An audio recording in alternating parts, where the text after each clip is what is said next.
Metroid Prime was originally released in 2002, developed by Retro Studios and published by Nintendo, and was of course exclusive for the Nintendo GameCube at the time, which was and is still probably one of the best consoles ever made, and I unfortunately slept on it back then when it came out, as I went to Xbox with Halo, a lot same as a lot of other of my friends. But on hindsight, Nintendo GameCube had some absolute bangers. However, Metroid Prime was the fifth game in the Metroid series and a bit of a departure from the side-scrolling style of gameplay that Metroid was known for, becoming now a first-person shooter, or as Nintendo would have you believe, first-person adventure.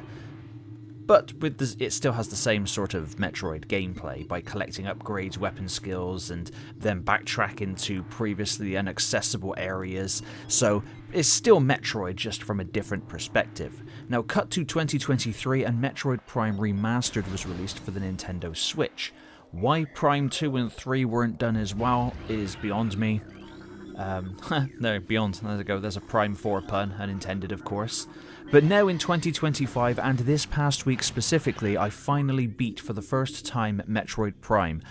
This footage is of a backup copy of Metroid Prime where I was fighting with the controls, so I do apologise on that one, but I actually played the Metroid Prime Remastered on the Nintendo Switch. So, well, I played it on Switch 2, more specifically, but I would highly recommend playing that version of the game. But if you can't afford it, or you don't want to spend the money, there are other ways of playing it. You know, just there are other ways. Now, as it's also my first time beating any Metroid Prime, I have beaten Metroid Dread and Super Metroid in the past, and I do want to go and do the other ones on the NES, the Game Boy, and the Game Boy Advance, and the Nintendo 3DS one as well. I do want to do those, but given that the fan base and the hype around Metroid Prime, and currently with Metroid Prime 4 just around the corner, I wanted to see if it was actually worth it and if Metroid Prime was actually really that good. And I have to actually, in all honesty, say that it's absolutely warranted. Metroid Prime is a fantastic game, and I only have two minor gripes with it overall, but I'll get to those in a bit. Well, actually, I have three. I have three gripes, but I'll get to them in a bit. But Metroid Prime, and especially Metroid Prime Remastered, is awesome. You play as Samus Aran, of course, and you find yourself upon the planet Talon 4, and you're fighting space pirates here, and Ridley, of course. Now, I believe the story takes place between Metroid and Metroid 2, which for some reason is a thing. I don't know why the time frame for the Metroid games are all over the place. They just are. Now, on the Metroid Prime Remastered game with slightly upgraded controls on the Switch, the game handles amazingly. Going back and playing the backup copy for capturing this footage, I much prefer playing it on the Metroid Prime Remastered controls, 100%. But you know, the GameCube one's not bad at all. It just takes some getting used to, of course. It was still really good for the time when it came out. Now, like I said, unlike many other first-person shooters, Metroid Prime is it's more of a first-person adventure where exploration is more the focal point, although the combat does feel great, especially with the new controls. There are, of course, many different enemy types to fight, some with you having to use specific weapons or weapon upgrades that Samus gets to fight them, which is pretty cool. Now, Samus's arm cannon can be upgraded with 4 different beam effects, like the normal one that you start with. You get the wave beam, which is purple, ice beam, which is obviously white, and etc. and all that. I'm not going to give it all away. But all of which are also used to open certain doors, which I do like that mechanic of using your guns to open the doors. It's pretty cool, kind of keeps you constantly active. The Morph Ball is also a lot of fun to do, especially after you get the Spider Ball upgrade and the Boost upgrade as well, obviously allowing you to access areas that you could not access before, which is pretty good. Now, you get multiple different suit upgrades as well that allow Samus to withstand heat, move freely in water, etc., and all that kind of jazz, and the colour also changes of her suit as well, and it's pretty badass. And of course you also get other cool upgrades like the super beam cannon, missiles, super bombs, and bombs for your morph board as well. Just all standard stuff really that comes with a Metroid game. But Samus's advisor also gets some upgrades with heat and X-ray visions, and there's also like a wicked grapple beam upgrade that you get. Obviously you start the game with pretty much every upgrade and then you lose it immediately and have to go and get it again, but I do like the grapple beam upgrade, which unfortunately you do get much later on through the game, but it's still fun nonetheless. Like I said, the combat and the shooting works really well, as you can hard lock onto enemies on both the original and the remastered game on Switch, so you can also dodge side to side when you're hard locked, and the missiles are homing for the most part, which does help out a lot, especially for old crusty people like me, where my reflexes aren't as sharp, and I just don't have that great at aim anymore. I'm not a competitive guy no more, I just play games to enjoy them. I've kind of stepped away from trying to be absolutely amazing at everything. I'm quite happy just plodding through.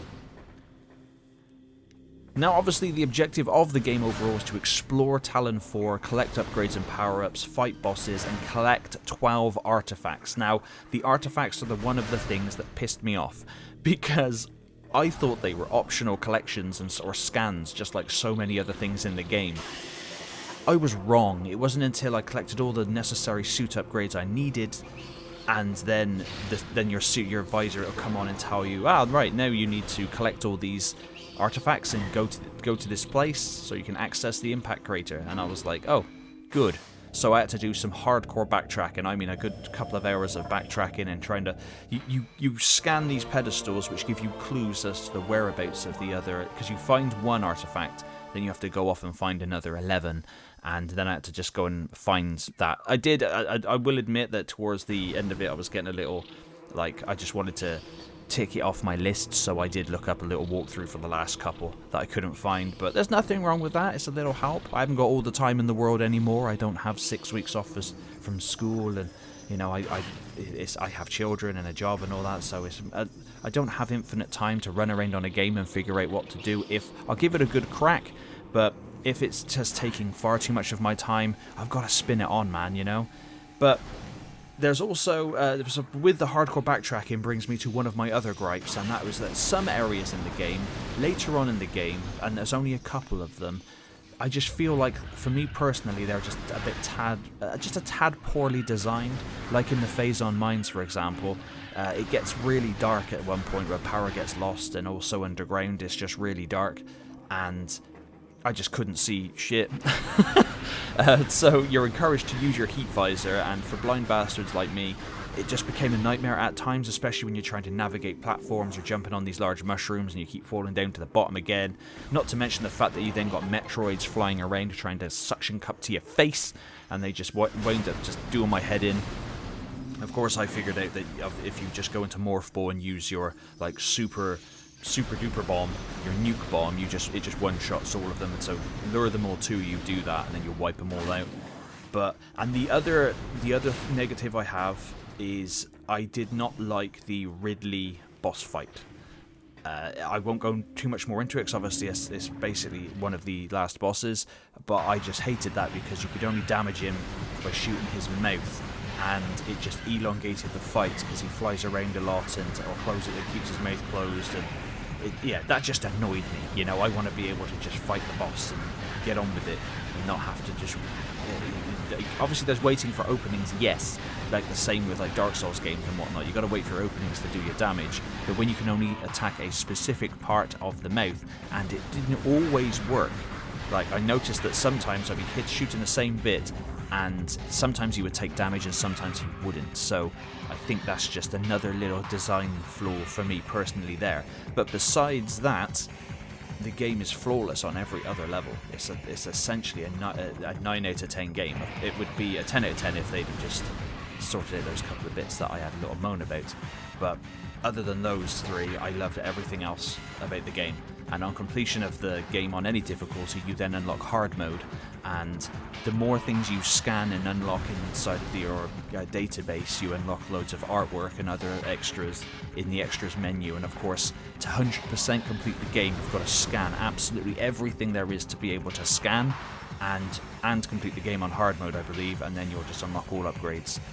You'll unlock all extra artworks and stuff for the game, which it's really cool that you got something to work through. But yeah, there's no like extra like armor or the colors or whatnot to unlock, which is a bit of a shame. I would have liked a bit more because the game warrants replays. It's got a lot of replay value. But if you have not played Metroid Prime yet, or Metroid Prime Remastered, please do, especially if you're a fan of Metroidvania style games or adventure games. It's highly regarded as one of the best games ever, and I can see why. Again, like I said, it's a shame that Nintendo didn't and still have not remastered Prime 2 and 3, especially with 4 just around the corner. They've had 2 years since the release of this Metroid Prime 1 remastered. They could have brought out 2 and 3 in that time. But like I said, there are other ways to play them, if you know what I mean. But definitely after playing through Metroid Prime Remastered, I will 100% play backup copies of Prime 2 and 3 to play those, and I am very much looking forward to Prime 4. That's going to be a day one pickup for me. I still hope it comes out this year in 2025, but as of recording this video in August, if we don't hear anything of a release date by the end of September, I think it's coming out next year, if I'm honest. I think it's coming out next spring. I can't see it coming out this year if we don't hear it by then. But you know what Nintendo are like, they move in mysterious ways. But seriously, Metroid Prime is now moving on. It's probably knocked a game off my top 10 list and become and joined that, if I'm honest. I do have the urge to play through it again on hard mode, but I have such a backlog that I'm trying to get through, as well as other things that are going on in life that I just need to get on.